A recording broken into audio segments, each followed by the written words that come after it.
Hi everybody, it's me, Angela Walters, and welcome to this week's live chat. I'm super excited to be here chatting about my favorite thing, quilting, of course.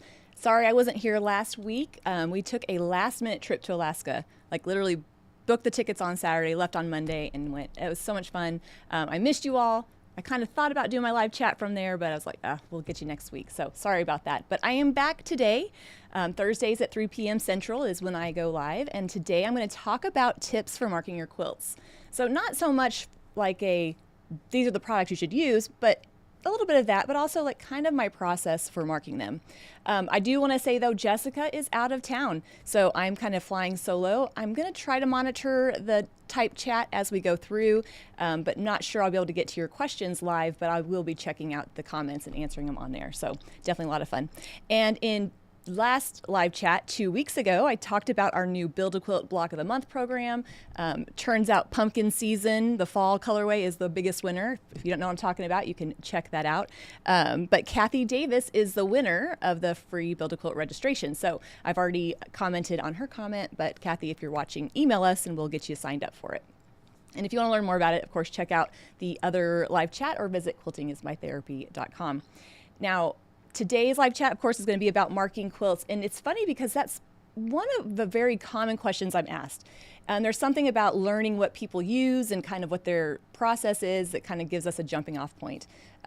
What tools should I use? How much should I mark? And like everything else quilting related, it's such a personal choice. It's just a subjective kind of thing. So what I do is just what works for me. It's what's kind of evolved over the last, 20 some years of machine quilting.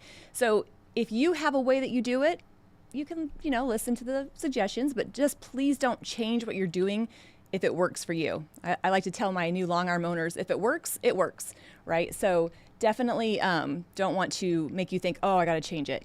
But maybe I'll have some tips that will help you out. Marking your quilts is just a tool that's going to help give you a better quilting experience. And depending on your skill level or your preference, you might mark out a lot of stuff or mark out just a little bit of stuff or don't do any marking at all. When I started long arming and machine quilting, I did a lot more marking than I do now. But I mean, if you think about it, I'm more comfortable with the designs. I don't need as many reminders. But when I'm looking at a quilt, why would I want to use a marking tool? Well, obviously you could mark out the designs and be able to follow those lines. That's kind of the main idea. It gives you a guideline or a roadmap to follow. But I also like to use it to mark, registration points for my designs. I like, you can maybe mark to audition your designs a little bit to kind of see where they're going to go. Learn how they go together, right? Like if I know I'm going to do a particular design, marking it out beforehand will help my brain kind of register that path. So there's some different options there. It's not just like, oh, I need that thing to trace. There's other ways as well. I've used marking in the past to leave myself notes like don't quilt this block, or if I'm doing alternating designs, maybe I'll use it to mark something like that. And usually the idea here is that it's a tool. It's something to help make the quilting process easier. So don't think of it like a crutch. Don't think of it like, oh, I have to mark everything and it has to be this particular way. Do what you need to do and then move on. So some of my favorite marking tools are the good classic water-soluble marker. If I had a count of how many of these I've used over the years, it would be pretty excessive. There are so many marking tools on this planet, so find what you like, but no matter what marking tool you use, double check to make sure it comes off your quilt. So this is just a marker that you spritz off with water when you're done. I like this because it's cheap, it's handy, and it works on a lot of colors of fabric. The truth of the matter is you're going to need more than one marking utensil if you're quilting a lot of different colors of fabric. This is going to work great on everything from white to a little bit darker quilts and some busier fabrics. Use this a lot, especially if I'm wanting something very symmetrical or I want to mark out the whole design. And I have some examples I'll show you here in a second. But for those darker quilts, a chalk pencil works great. I mean, there's so many different options. You just need something that you can mark.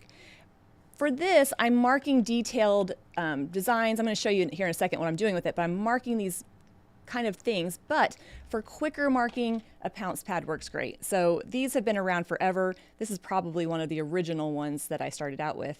It's basically like a little reservoir, and it has a pad right there, and it holds the chalk, and you can kind of see it puffing out from there. This is a great way to quickly and easily mark your stencils, right? So for this, it's mostly registration points, but if I'm using a stencil, this is just one that's in the package. Obviously, this particular stencil is made to work with a pounce pad where it's white. It's kind of like holes in that screen printing. Really nice. But if I'm using something plastic, and we'll talk about these here in a second, the Designs with Lines stencils, I could use my water-soluble pen and mark every little notch, but that would take forever. So using that pounce pad, just rubbing it on there quickly marks it.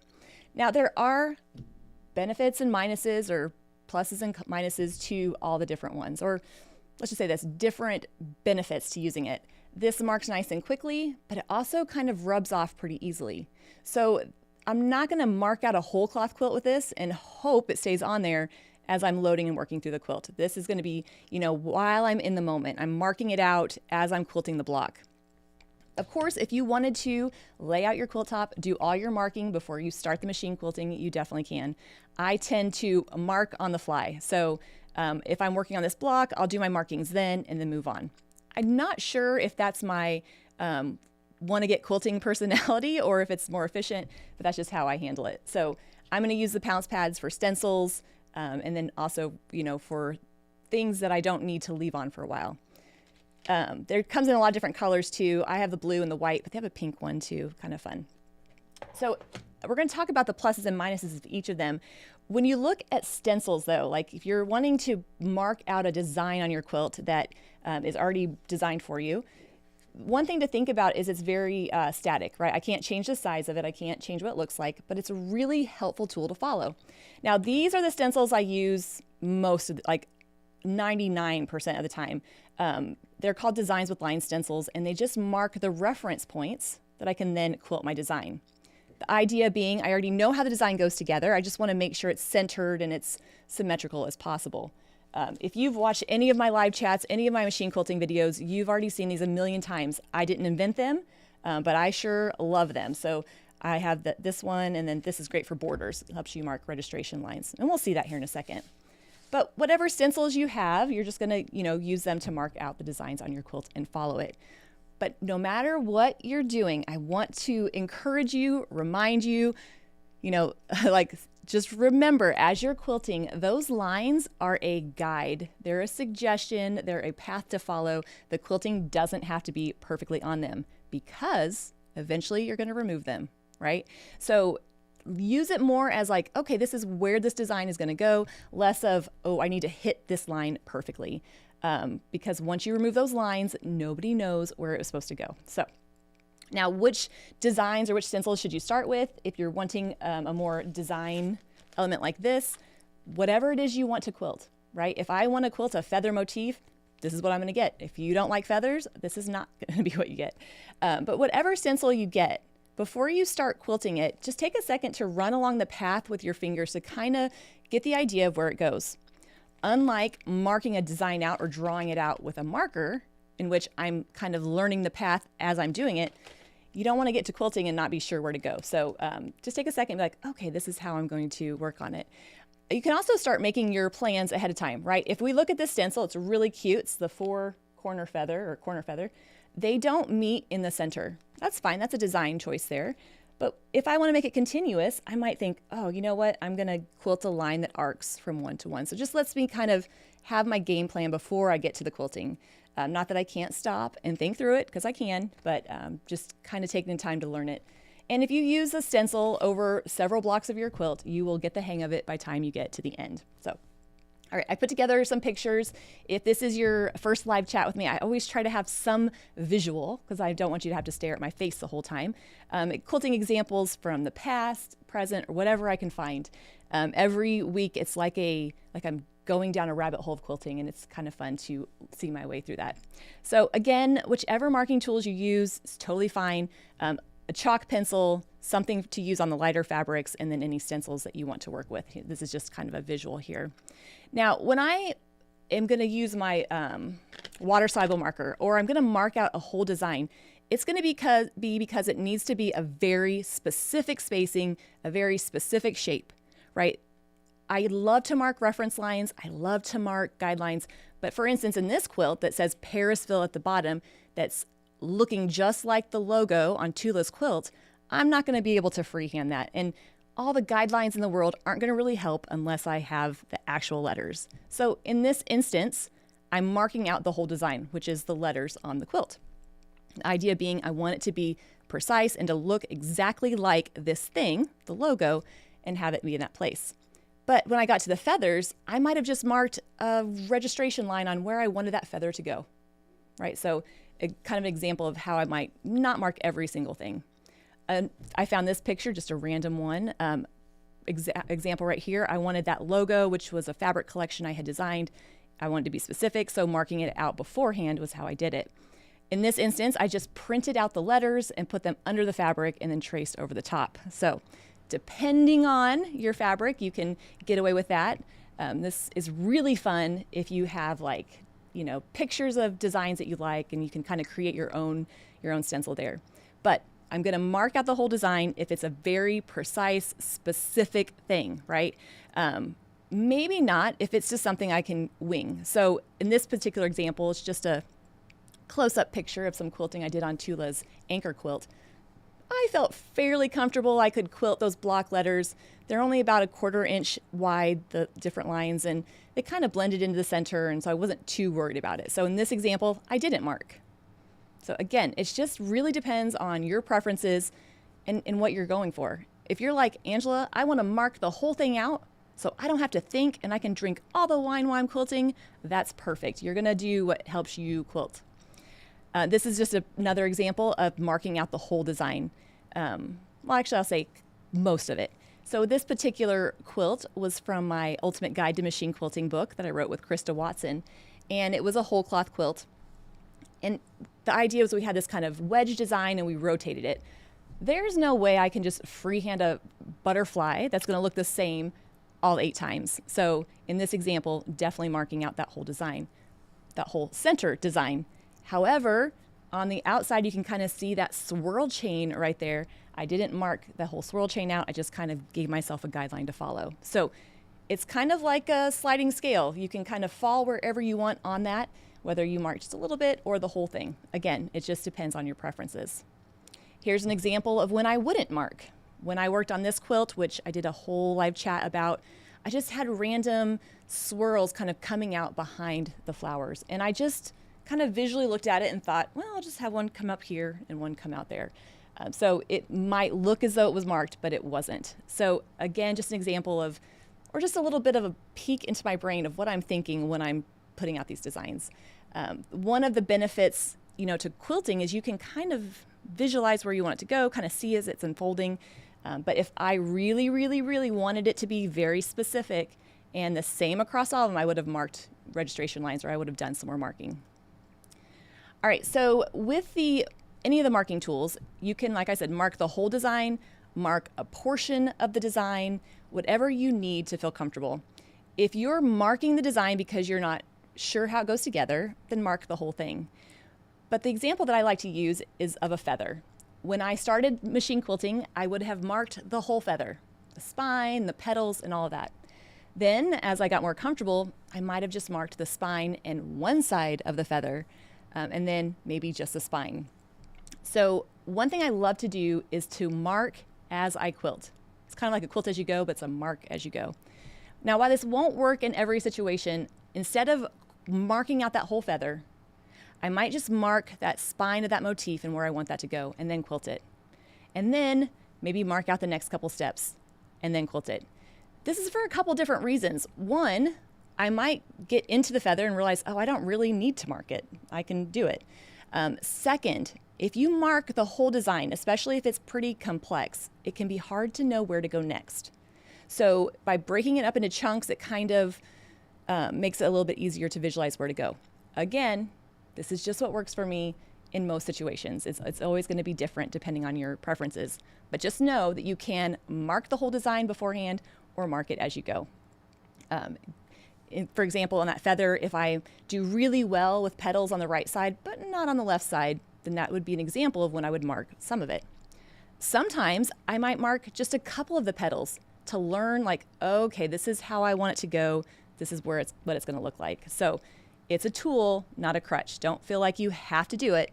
Do what you need to do to be comfortable with the design. Now, this was actually from the Mandala Free Motion Challenge Quilting Along. And the reason it was marked out is because I was kind of showing the design as I was before I quilted it. But I love this example because you can tell that my quilting is not perfectly on the lines. And that's totally fine because when I remove the markings, you're not going to see it. Sometimes for some quilters, when you have that path right there, it can be really tempting to want it to be perfect and to try really hard to keep it on the line. Instead, try to move smoothly through it, knowing that it's going to be fine when you step back. I mean, this is black thread on white fabric because I was filming. I wanted you to see the quilting, but I promise if you step back, it'd look fine. Now, this example, I'm marking out the whole design, but I could just mark reference points. So instead of marking the whole thing, I could mark those points along the outside that I want the lines to go to. I think the idea is, you do something and then you figure out what you can get away with. It's kind of like the first time I make a recipe, I make it just like it says. The second time, I start kind of switching it up. This is from the Feathers Challenge. Again, most of the pictures I had were from filming, but you can kind of see in that light greenish area the marking I did for the spine. So just kind of giving myself that guideline, trying to visualize where it's going to go. Again, the water-soluble marker works really great for that. Love it. I try to not mark very much because the more you mark, the more you have to take it out. And I think that also comes from quilting for customers for so many years.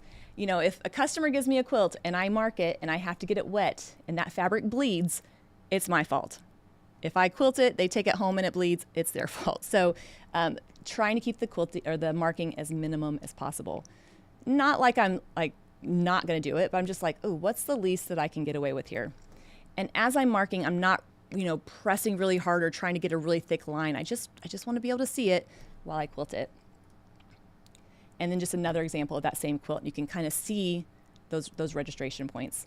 One of the great things about marking out, the whole design or those registration points is if it's not working, if it doesn't look good, you can always remove the markings. But the goal here is to give you a path to follow so that you can move through the design with more confidence and feel better about it. The way I use marking tools though now is way different than how I would have back in the day, right? So now it's all about guidelines, reference points, ways to keep my designs even on the quilt, not necessarily for how to quilt the design. So this particular quilt was from the book I did with Tula Pink, and I think I showed a picture of it before. It's not too huge, but if you could look in the background, it's kind of hard to see, but the designs went from this swirly scroll, it went to like a leaf design, and then to a flower, and then to leaves, and then swirls. And so my idea was that in the background, the design would kind of change from one to the next. So I used my water-soluble marker to mark those boundaries or those points where I wanted the design to change. Because I'm working on a long arm or because I don't want to have to worry too much about it, just having that boundary just lets me see like, oh, now it's time to change. It's kind of a visual reminder of what I'm doing. And it also helps that stay even on both sides. I didn't mark out the scrolls. I didn't mark out the flowers. Of course I could have, but I felt comfortable quilting it, but I just needed those guidelines to fill it in. And so guidelines is a lot of what I'm doing with marking tools now. This is just another example of that. When I'm looking at this fabric and I'm thinking, okay, this is where I want this to go and this is where I want that to go. And it just helps me kind of visualize the flow of that design. So really great way to help kind of keep you on track with that. But if I can, if it's at all possible, I'm going to try not to mark. I'm going to look to the quilt, to the blocks, to the fabric, to the piecing, to look for reference points that I can connect. So in this particular example, this is the panel from the Rulers Free Motion Challenge Quilting Along video series. And in that, we were talking about quilting motifs. And in motifs, we were quilting a design that goes kind of out and back and rotates around that center point. Well, the center point, I can mark that point, start there, and then use those little points on the block to connect.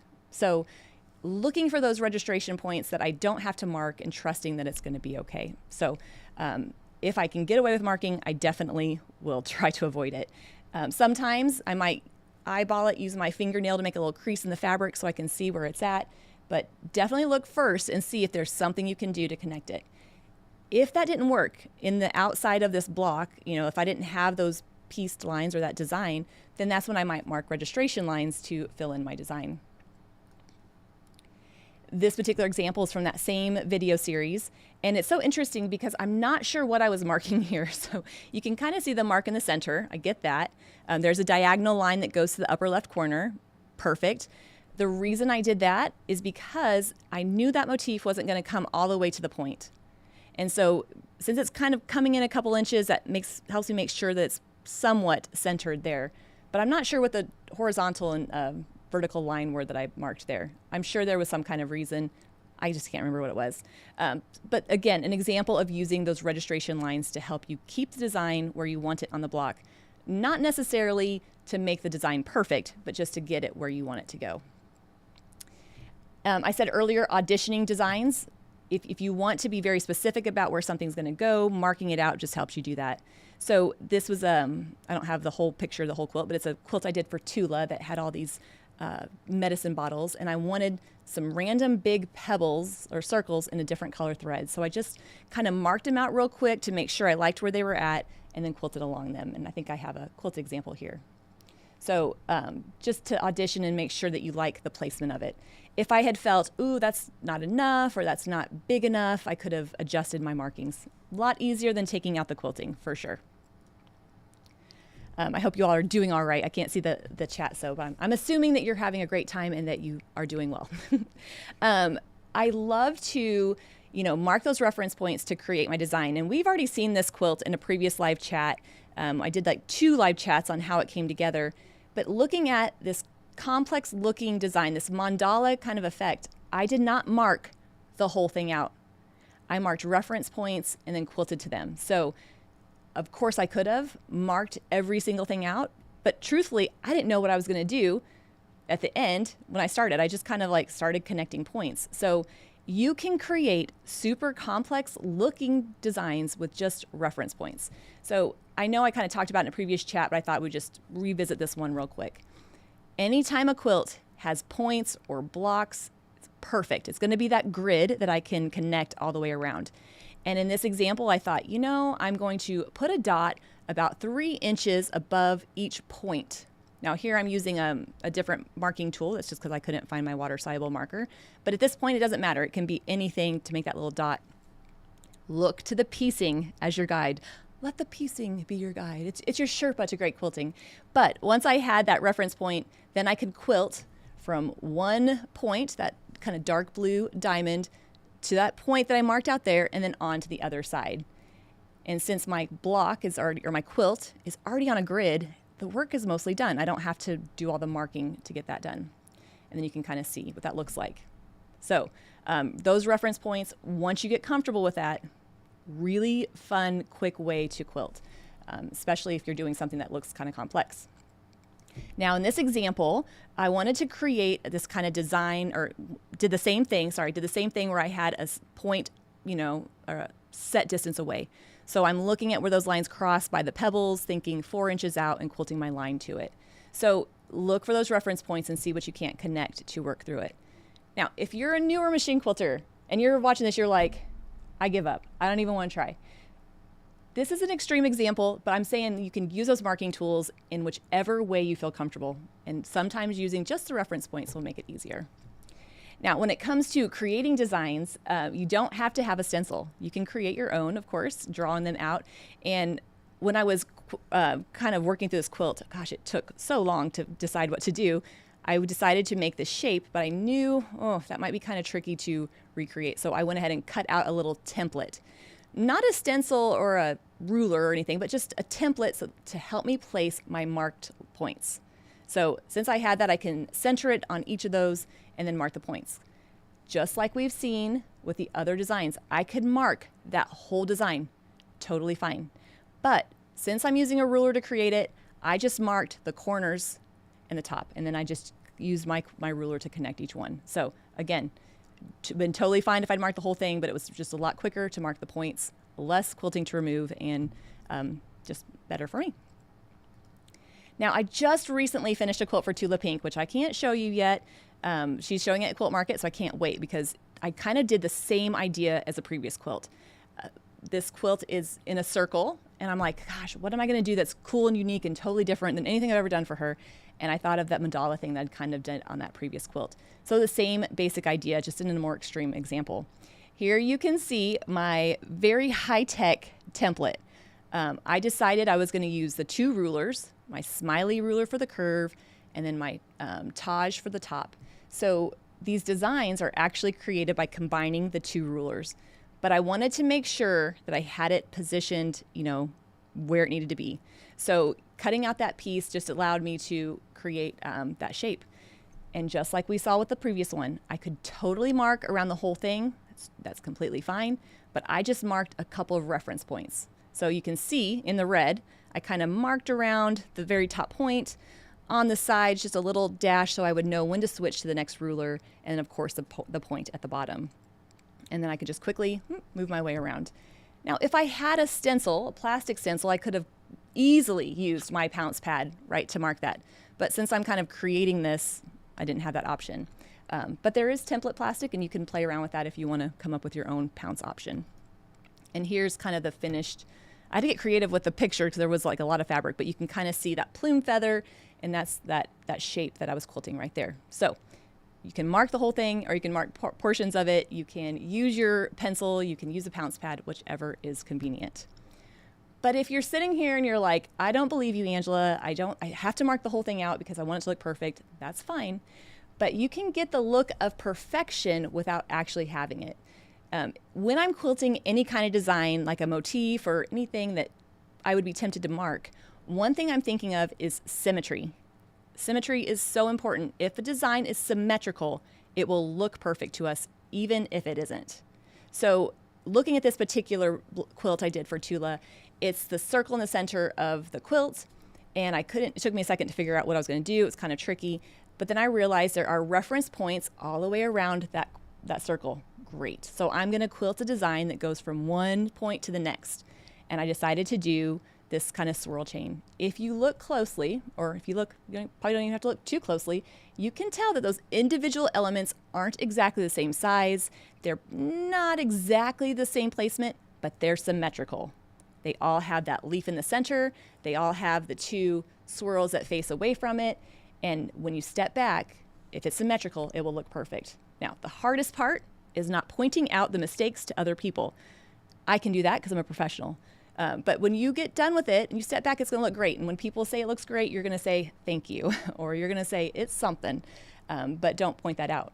But it's interesting, if it looks symmetrical, if it is symmetrical, it will look perfect to us. And they've actually done studies on that. If a face is symmetrical, people tend to think they're more trustworthy. So we're kind of using that to our benefit at this point.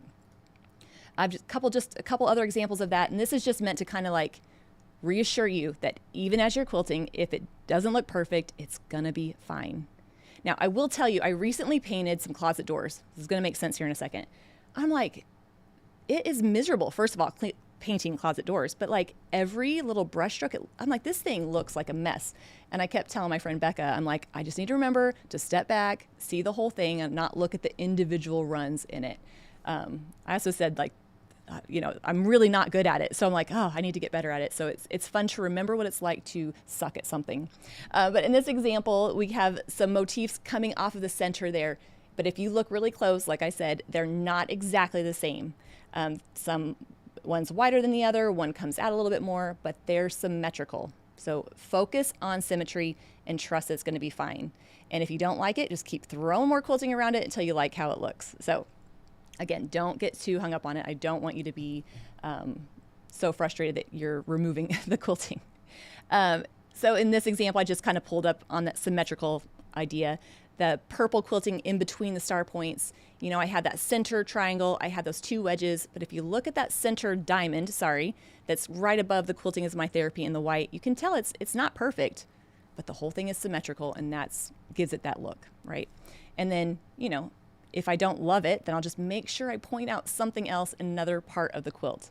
But I will say the quilt police are not out there. The quilt police are in your head. So it's kind of whatever you've got to do to work through it. So I've talked a lot about the the water soluble marker, because that's the one I use the most, or the pencil type marker. But the designs with lines or marking those registration lines are really helpful as well.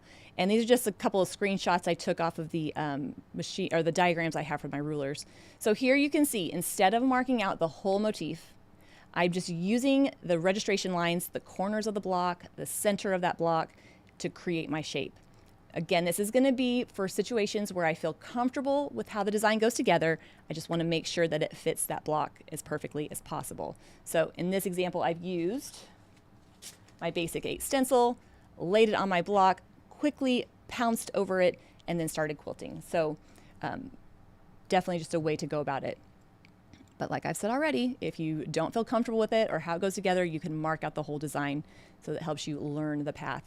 Now, when we're talking registration marks, just know that you can use them in different ways. In this example, I'm using those registration marks to help quickly find the center of my block, to make sure it's centered on there. But if I had some piecing around the outside that block that would have worked, I definitely would have done that. But you can use those reference lines in different ways as well. For instance, if I was going to use my Chevy ruler to create a motif that goes from corner to corner, those corners are already there. I don't need a mark right there because the corners are there.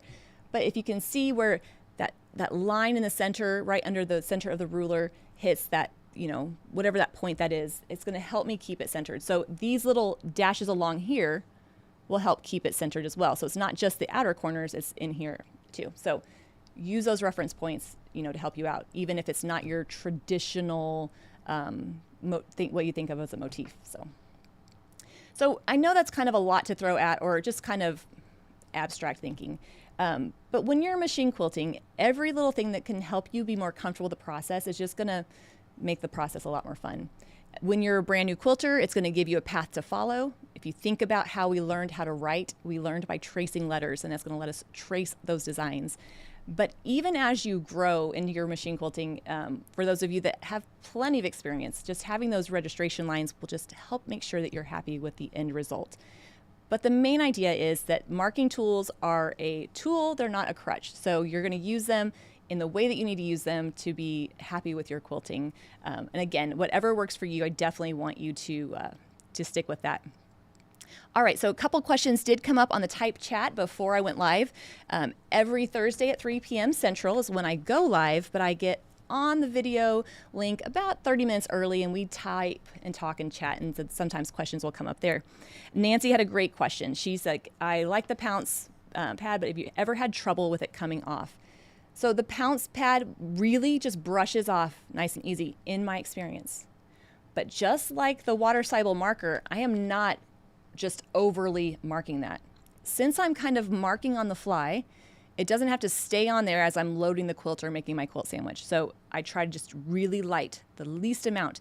In fact, if I was marking this and I had my pounce pad, I might just mark the pieces that I need. I don't need to put it everywhere. Another thing that will help is I'm going to use the least amount in the lightest color that I can. If I'm working on if white chalk will work, I'm going to use that. If I need to go a little bit darker, I will. But I just try to keep it as minimal as possible. Not because I've never had it come out, but just because I don't want to take the time to remove it. But whatever marking tools you use, be sure to check the manufacturer suggestions on how to remove it. There are a lot of horror stories out there, and I just don't want you to be one of those.